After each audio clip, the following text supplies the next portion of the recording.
Back to live show. Shiv Sena MP Ravindra Gaikwad వ్యవహారంపై నిన్న లోక్సభలో శివసేన ఎంపీలు సాక్షాత్తు కేంద్ర మంత్రి నేతృత్వంలో కేంద్ర మంత్రి అశోక్ గజపతిరాజు పైనే దాడికి సిద్ధమైన పరిస్థితి మనం చూసాం. విజయబాబు గారు ఎట్లా చూడాలి ఈ ఘటనని? ఆయనే కెమెరాల ముందు ఒప్పుకున్నారు, నేను 25 సార్లు నా చెప్పుతో కొట్టాను, పైగా శాండిల్ కూడా చాలా గట్టి చెప్పి ఇవన్నీ ఆయన మాట్లాడి నిన్న కేవలం నేను తోసేనంత ఆయన ఏదో అసభ్య పదజాలం ఉపయోగించాడు అంటారు. అదే ఒక వర్షన్ అయితే, అంటే వీళ్ళు నిజంగానే రౌడీజం లేకపోతే ఎంపీలే రౌడీలు అనుకోవాల్సిన పరిస్థితి ఏమన్నా ఉందా? కొన్ని కథనాలు మనం చూసినట్టు కేంద్ర మంత్రి మీద ఎట్లా వీళ్ళు ఒక దాడికి సిద్ధపడతారు? అసలు ఒక పార్లమెంటేరియన్ అయినా కూడా బయట ఇలాంటి క్రిమినల్ యాక్టివిటీస్ చేసినప్పుడు కోర్టులు కూడా సుమోటోగా తీసుకొని అరెస్ట్ చేయొచ్చండి. మరి ఎందుకు అంత బహిరంగంగా వేసి నేను కొట్టాను 25 సార్లు కొట్టాను అన్నప్పుడు ఎవరు కంప్లైంట్ చేయకపోయినా కూడా, అంటే ఆ కేసు వేరే, అతను దెబ్బలు తిన్న అతను చేసింది వేరు, బట్ దీన్ని సుమోటోగా తీసుకుని అతను ఈ పార్టీకి అరెస్ట్ చేసి ఉండాల్సింది, అది జరగలేదు. తర్వాత ఆయన Ashok Gajapathiraju is a gentle man, senior most politician, ఒక విఘ్నత ఒక వివాదాస్పద రహితులుగా ఒక పెద్ద మనిషిగా ఉన్నటువంటి వ్యక్తి మినిస్టర్ మీద అటాక్ చేస్తే అక్కడ ఏం చేయాలి? వాయిదా ఎటువంటి సభని సస్పెండ్ చేయాలి ఫస్ట్ ఆఫ్ ఆల్. అతన్ని ఈ సెషన్స్ వరకు కాదు, అవసరమైతే ఇప్పుడు ఏదో చిన్న దీనికి ఆంధ్రప్రదేశ్ అసెంబ్లీలో రోజా అని దాదాపు సంవత్సరం పాటు సస్పెండ్ చేశారు. సో అక్కడ ఏం చేయాలంటే ముందు ప్రివిలేజెస్ కమిటీ కూర్చొని ఫస్ట్ ఆఫ్ ఆల్ ఏంటంటే అతను సస్పెండ్ చేయాల్సినటువంటి అవసరం ఉంది. ముందు ఈ పార్లమెంట్ సమావేశాల వరకు సస్పెండ్ చేసి ఆ తర్వాత మళ్ళీ స్పీకర్ గారు ఏం చేయాలంటే అసలు దీని మీద ఒక స్ట్రింజెంట్ పనిష్మెంట్ అనేటువంటిది ఉంటే మిగతా వాళ్ళకు కూడా రోల్ మోడల్గా ఉంటుంది.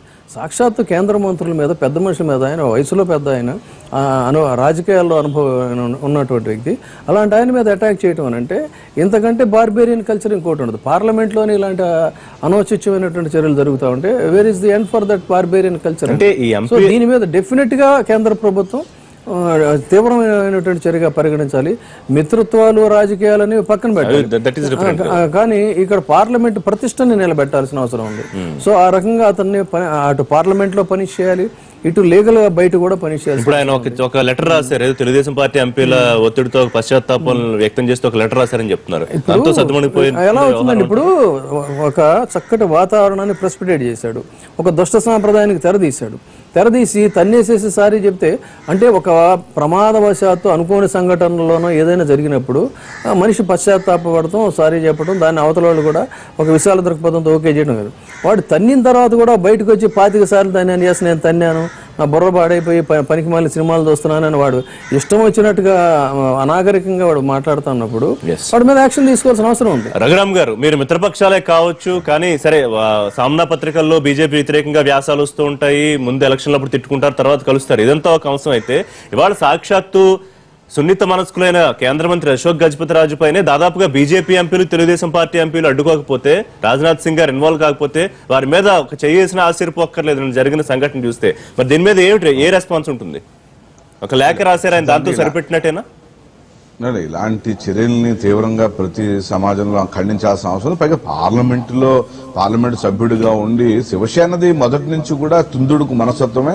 వాళ్ళు ఎంపీ ఇతర కాదు, చాలా మంది అక్కడ ఈవెన్ శాసనసభలో అక్కడ ఎమ్మెల్యేలు కూడా శివసేనకు సంబంధించినటువంటి వాళ్ళు ఈ విధమైన ఇంతకుముందు కూడా అనేక సంఘటనలు జరిగాయి. ఇది ఒకటే కాదు, దీన్ని అందరం బీజేపీ ఖచ్చితంగా దీన్ని ఖండిస్తోంది. అందుకనే రాజ్నాథ్ సింగ్ గారి మధ్యలో ఇన్వాల్వ్ అయ్యి దాన్ని అతను వెనక్కి తీసుకురావడము, ఇదేంటి ఇంత మంచి వ్యక్తి ఇప్పుడు అశోక్ గజపతిరాజు తెలుసు, లేదా డెఫినెట్ గా అశోక్ గజపతిరాజు గారి గురించి అందరికీ తెలిసిన విషయమే. ఎంత మంచి వ్యక్తో, ఎంత హుందా అయిన వ్యక్తో, అలాంటి వ్యక్తి మీద వీళ్ళు దాడి చేయడం అనేది, ఈవెన్ ముందుకు రావడం అనేది కూడా చాలా చాలా ఖండించాల్సిన అవసరం ఉంది.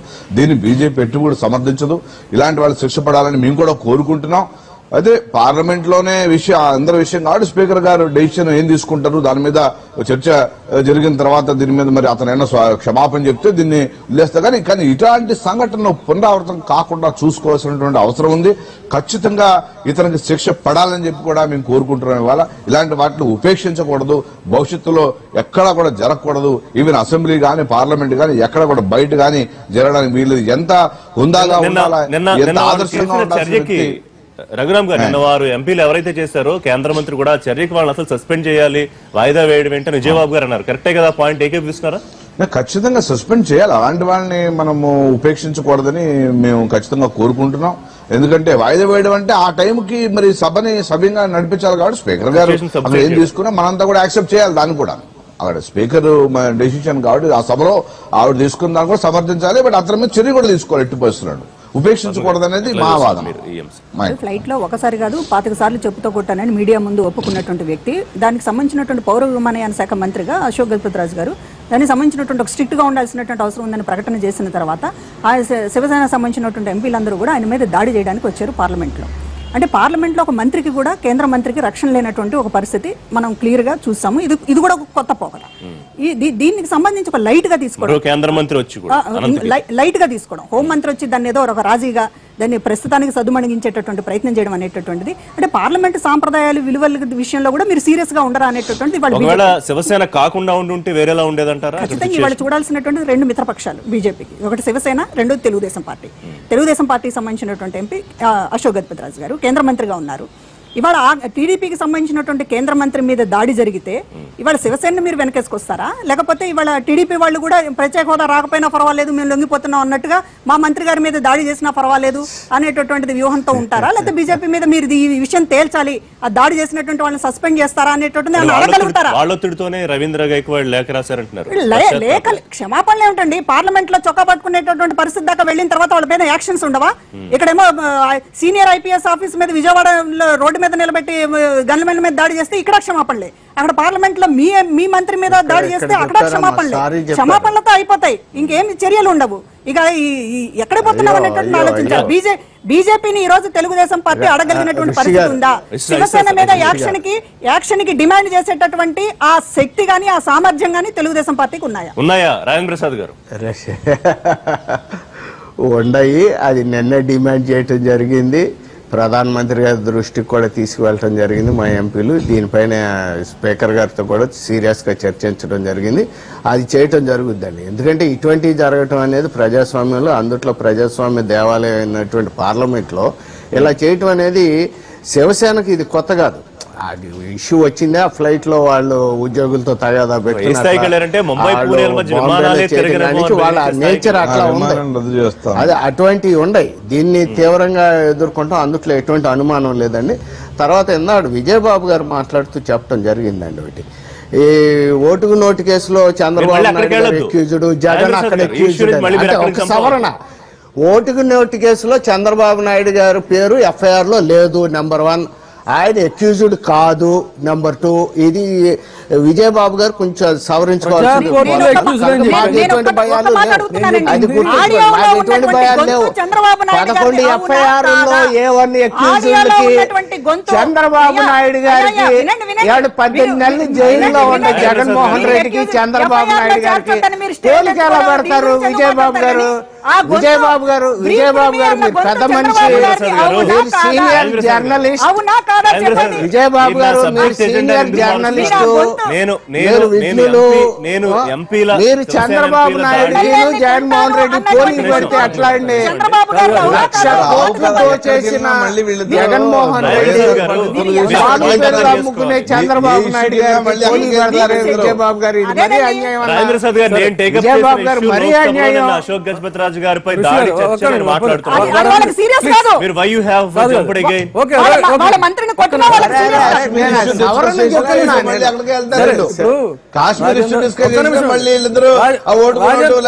జగన్మోహన్ రెడ్డి పర్వాలేదు. రాజేంద్ర ప్రసాద్ గారు చెప్పినట్టుగా సీనియర్ జర్నలిస్ట్ గా నేను ఒక అజ్ఞానిని, నాకేం తెలియదు. నేను అన్నది ప్రజాకోర్టులో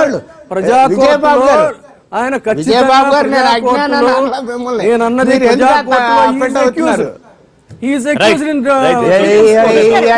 మాటల గారడీ ఆపండి విజయబాబు గారు. నేను ఇప్పుడు అంటున్నా, మీరు ఈ మాటల గారడీ ఆపండి. మన వ్యక్తిగత ఆధారం విశ్లేషణ చేయకూడదు.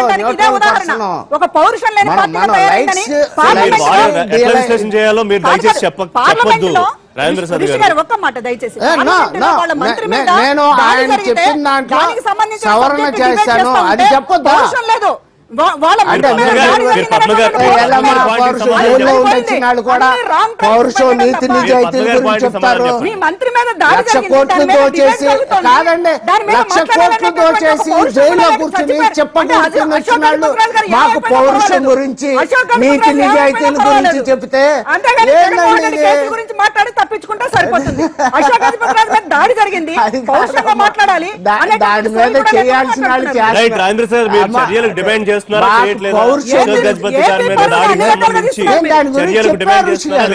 ఆత్మగౌరవం అమ్మా ఈ జైల్లో ఉండొచ్చిన వాళ్ళు 18 నెలలు 1,00,000 కోట్లు దోచేసిన అవినీతి పరులు మాకు ఆత్మగౌరవం గురించి నీతి నిజాయితీల గురించి చెప్పడం దాని మీద కాకుండా ఏం మాట్లాడతారండి?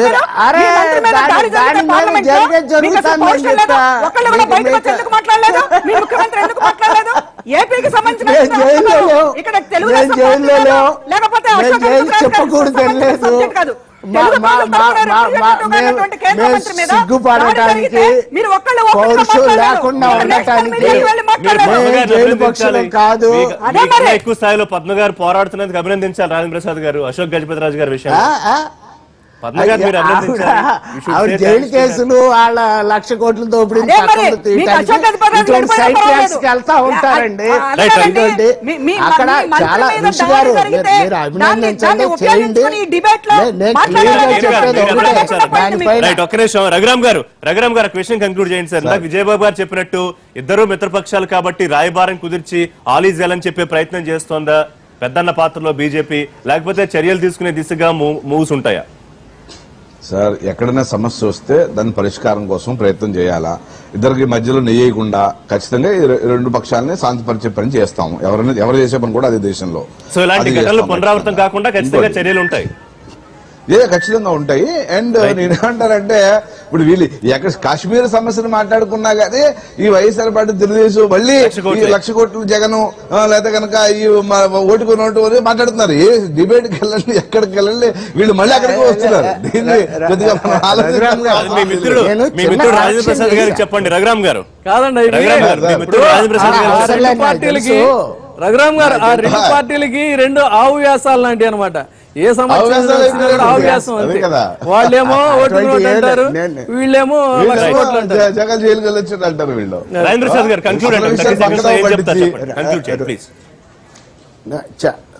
దేని గురించి అంటారు ఋషి గారు?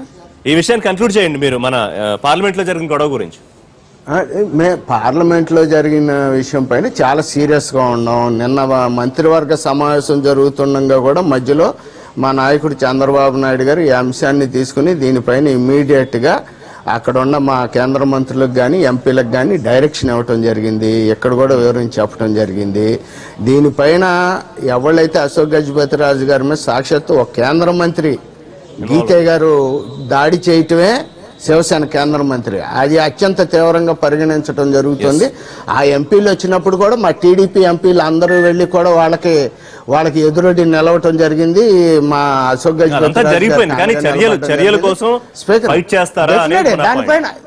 దానిపైన నిన్నే కలవటం జరిగిందండి. నేను అవన్నీ చెప్పా, అవన్నీ చెప్పింది మీరు ఫాలో అయినట్లు. స్పీకర్ గారిని కలవటం జరిగింది, ప్రధానమంత్రి గారి దృష్టికి చాలా సీరియస్ గా తీసుకోవడం జరుగుతుంది అంశాలు. థ్యాంక్ యూ రఘురామ్ గారు, ఢిల్లీ నుంచి లైవ్ లో అందుబాటులోకి వచ్చినందుకు థ్యాంక్ యూ పద్మ గారు, థ్యాంక్ యూ విజయబాబు గారు. ఇది వాళ్ళ లైవ్ షో. రేపటి లైవ్ షోలో మళ్ళీ తిరిగి కలుద్దాం.